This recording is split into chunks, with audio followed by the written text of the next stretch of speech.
what kind of relationship do you have with your father, your real father? It's often ambivalent, right?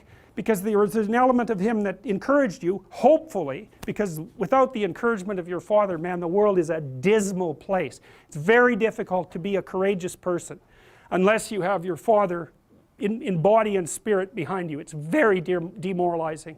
Like, it really kills people not to have their mother. They just don't recover from that. And I think people can recover from a fragmented father relationship, but it's the next worst thing.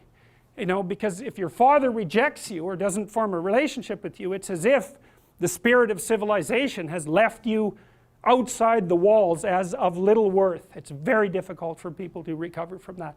So the father should be an encouraging force, but can be a tyrannical and crushing force. And so that's a very difficult thing to get right, partly because if you're my son, then I should impose the highest standards of behavior on you. And I should always be judging what you're doing. I should be judging it with the aim of making the best in you come forward. But getting that balance exactly right is very difficult. And so it's easy for a father to swing too much into judgment, let's say. And then, of course, mothers can play this role too. To swing too far into the domain of judgment and to be too harsh. And to the degree that the father has his own pathologies, he's going to do that imperfectly. You know, he might be someone who's the father who devours his son because he's jealous of the new possibility, the new potential, the struggle for attention and love from the mother or from the other children in the family. There's all sorts of things that can go terribly wrong. So that's the father as wise king, and that's another symbol that's been lost, I would say, to a massive degree in modern universities, because all we're taught is to tear that down. And to not even notice that it manifests itself everywhere, especially in the universities, which are like they're as close to an ideal environment as human beings have ever been able to create. It's as simple as that. And if you can't be grateful for the structure of the university with all its imperfections, then you're completely blind to this element of the archetype. And that's the opposite of it. That's the son that devours, the king that devours his own son. That's a tyrant. You know, that's like the mother who's too overprotective. It's the male version of that. And the mother that's too overprotective says, I'll never let anything happen to you. It's like, well, maybe you actually want to have something happen to you.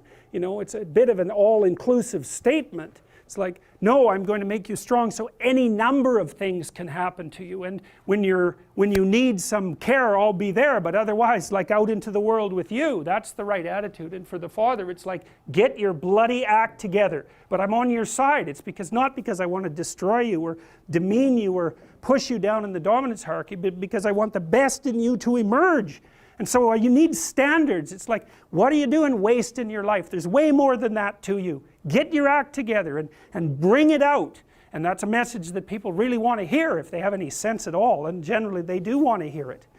So, you know, I've been talking to a lot of people recently, as perhaps you know, and I was talking to one of the leaders of the Conservatives this morning, and they're asking me about, the person was asking me about Bill C-16, but more specifically about talking to young people, because the Conservative leadership struggle is going on right now. I've been talking to a bunch of them, and I said, well, look, one of the things you could do for young people that no one's doing is to talk to them about responsibility.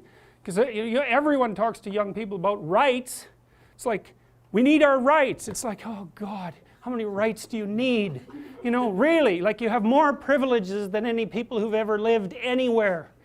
Well, it's so dull to hear that. It's so dull. It's so pathetic and what would you call it? It's so demeaning that you have to be protected and have your rights. It's like I said, there's a huge marketplace for responsibility. That's what you want to talk to young people about. It's like, get your act together and do something worthwhile with your life. For the first time in my entire adult life, the Conservatives actually have something to sell young people, right? They could sell them responsibility.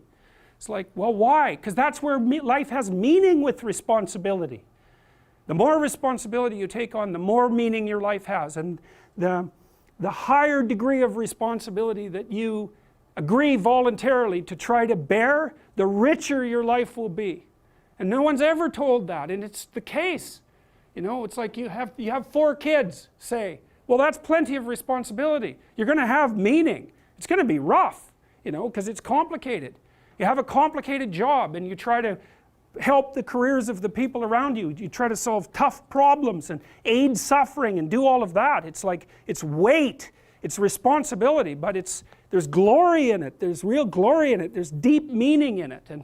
And young people are starving for that because no one ever tells them that. It's like, you're way more than you think, man. Stand up, do something difficult. Do something difficult and heroic, right? Burst out of your bonds. It's like, that's a good message. It's a necessary message because we have to be more than we are, because if we aren't, we're not going to survive.